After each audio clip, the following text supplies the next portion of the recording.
Okay, so I had this bird for a little while, got him to eat, figured out what he liked to eat. Turned out he eats anything. But as a small bird, we fed him, bread soaked in milk.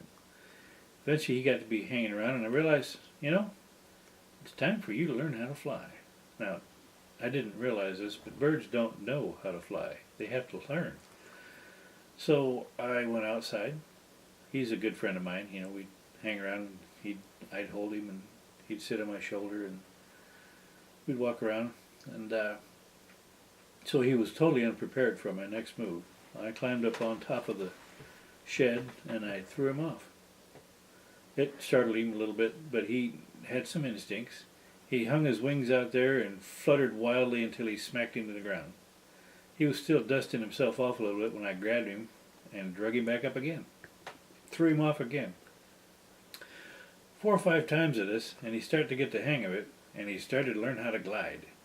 I said, he was maybe a little miffed at me because, landing was kind of hard at the time. So he's finally starting to glide. And then, once he got gliding down, he had to learn how to land, because it turns out birds don't know how to land either.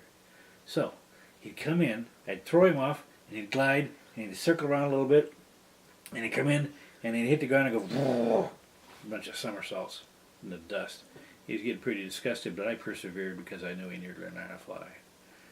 It only took him a couple of days of that before he finally got frustrated enough to actually learn how to land, and then he could flap his wings. But man, once he finally figured it out and started learning on his own, he got to be an incredible flyer. One time, I was so frustrated with what he was doing, he was trying to steal something from me, and I grabbed him, and I opened the door and threw him out and then slammed the door. Except that when I threw him out, he braked, turned around, and came back in the door before I had a chance to get it slammed.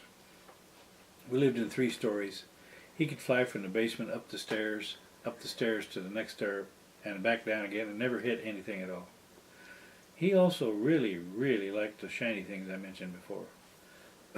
There was one time I remember in particular. We had a kind of a bar in the kitchen, and I was sitting there.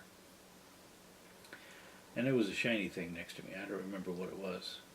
I think it was a pin or something.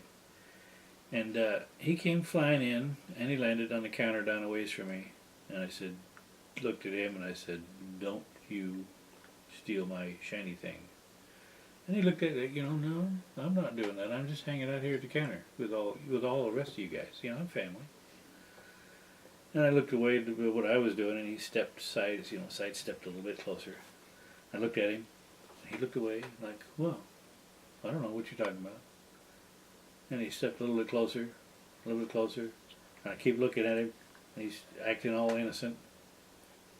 And finally, I looked away for just a second, and he dove for the shiny thing, grabbed at his beak, and just tore off somewhere else.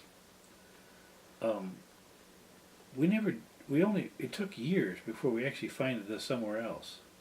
It turns out he would stash all his stuff in the crotch of a tree outside the house. It was kind of a haul. We found stuff we'd been missing for a long time. Keys, pens, pins, anything shiny. It was amazing.